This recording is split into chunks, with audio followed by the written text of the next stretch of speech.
organic, but organic is also, it's also now become a branding mechanism, a branding tool, right? How do you prove something is organic? Can you, right?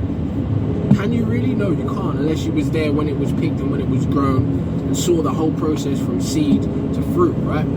You can't.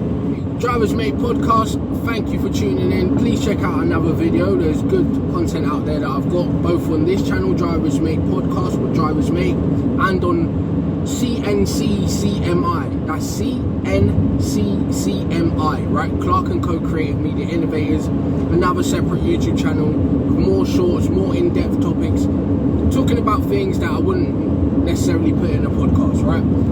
Little bits of productivity hacks and knowledge and wisdom, stories passed on, koans from Zen, and so on, right? There's lots of good content over there. Go check me out over there. Also, check me out on other check me out on other social medias like Instagram, TikTok, Patreon. Now you can request a video be made. You can request I respond or react to something, right? Shoot me a DM or a comment or an email if you would prefer, driversmatepodcast@gmail.com. So, let's get into this. Today, I've got another reaction style video for you. And what I usually do in these types of videos is I pick a YouTube short at random, then you get my initial reaction, and then I give you my opinion on the subject, right? So, without further ado, let's go. Whenever I travel abroad, I pack my own Ugandan foods. Milk, millet flour, fruits, legumes, chicken, honey, and plantain bananas. The other day, my pineapple stocks ran out, and my staff bought pineapples from a supermarket in UK. I just took one slice and terminated the whole exercise at once. First of all, the pineapple is hard. I have never seen a hard pineapple until I saw the one in London. It is less sweet and has got an ammonia-like pungent taste. I had the same experience in Washington once. They brought something they called pineapple. I couldn't believe it. Why must citizens of the world endure these deprivations on account of policies designed to serve narrow interests? I will not eat pineapple again until I go back to Uganda. Hey, all right. So, there's a lot of things being said there, and it looks like he's giving an address to a UN conference or something like that, right?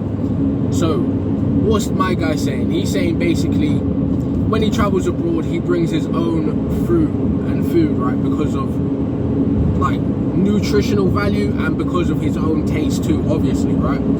But what I think he's getting at, which he's not saying in plain, like a subtext to what he's saying, is that the food that we have in Europe is mass produced, and a lot of it is genetically modified, right? And a lot of seedless reproduced product, right? Mass farming, mass pesticide, all of these things, just to make a lot of it fast and get it to the shops and get it to our table, right?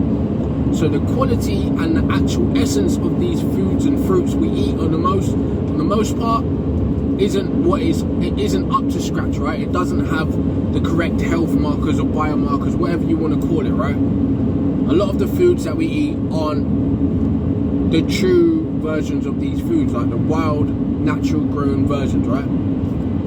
Even fruits and vegetables, right? For instance, I'm eating grapes and tangerine right now. I don't know if you can see that, right? But you see the size of that grape. It's not the biggest grape, but it's also not the best grape, right? Because I've had all kinds of grapes before, right? But the thing is this, it's mass produced, right? It's a seedless black grape. And the bigger they get, the worse they taste, right? And that's just something I found from my own experimentation with buying fruits and vegetables, right? Usually, the bigger they taste, the bigger they are, the worse they taste, right? The more shiny and clean and stuff they look is usually the worse they taste, right? I don't know why, but you know, like how supermarkets now are giving you the more premium versions, which are the better made ones, then the standard one, then the wonky ones, right? The ones that aren't perfect looking, the ones that aren't up to appealing eye standards, right? So the truth of the matter is you probably get better tasting ones and better healthier ones for the premium price, but we can't confirm or deny, we don't know, right? Might just be the same product rebranded, because people do that, right? And then you get the slightly better tasting ones from the lower quality or wonky versions, right? There is that, we acknowledge. But at the same time, all of these things are not, all of these things are mass produced, right? They're not farmers market, small farms and gardeners making these things naturally, right? I can't remember the right word I'm looking for. Organic, but organic is also, it's also now become a branding mechanism, a branding tool, right? How do you prove something is organic? Can you, right? Can you really? No, you can't, unless you was there when it was picked and when it was grown and saw the whole process from seed to fruit, right? You can't. So yes, he's got a point. I don't particularly eat pineapple, but I can say from experience, when I was a little kid and I went to the West Indies with my parents, the fruits that I had there, they were life-changing, right?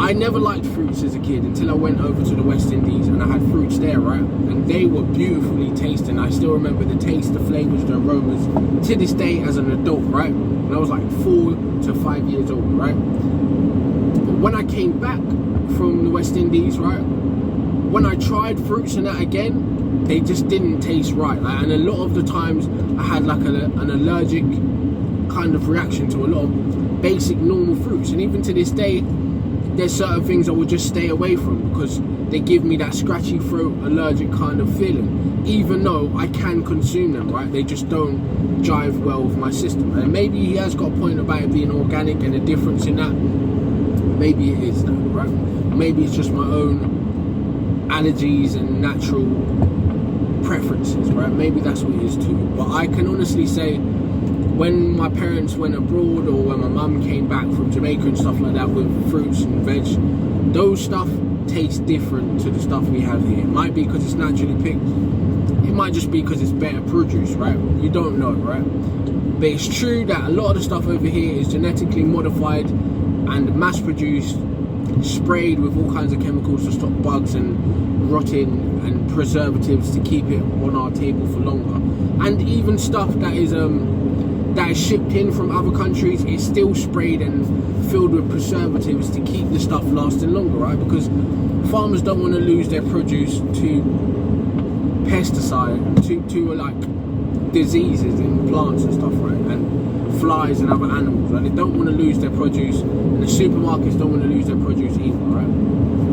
Now, even though that is a thing, I'm not going to say to go out and not eat your fruits and vegetables, right? If you can, always eat some fruits and vegetables in your day-to-day life, right? Every day, if you can, make it your duty. And the same thing with your poultry. Make sure you're eating good quality poultry, all right? Meats, chicken, beef, fish, eggs, all of that. If you indulge in that, if that fits in your food type, in your food group preferences, right? So I'm not telling anybody what to do, what style of eating you want to do, vegan, vegetarian, pescatarian, carnivore. I'm not telling anybody what to do with what you eat, right?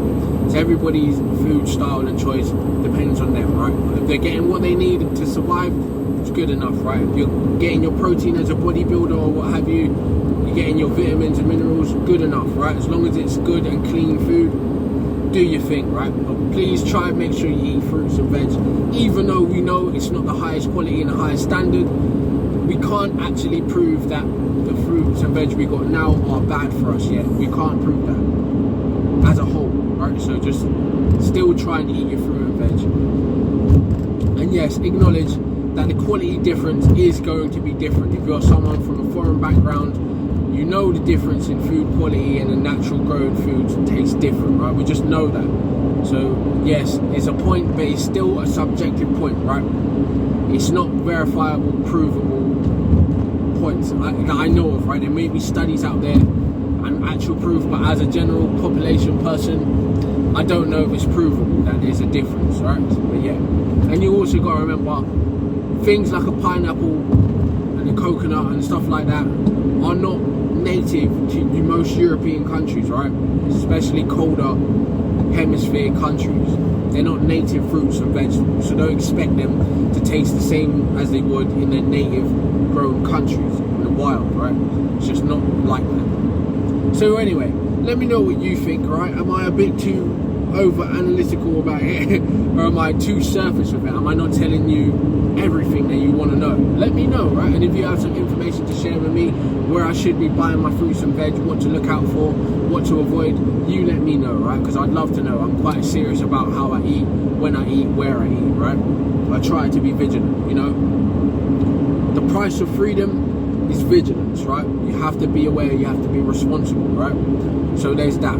Tell me what you think. Let me know if you want to slide in a DM and direct me to any particular companies or brands where I should buy my fruits and veg. I'll be more than happy to oblige, right? Give it a try.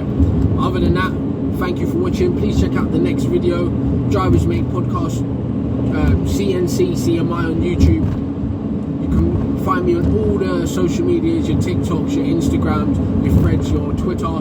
You can also request videos to be made on Patreon and see lots of exclusive content that will be on the Patreon available for a small monthly fee, right? So thank you for your time. I appreciate you watching. Enjoy your day. Drivers Mate Podcast, and we're out.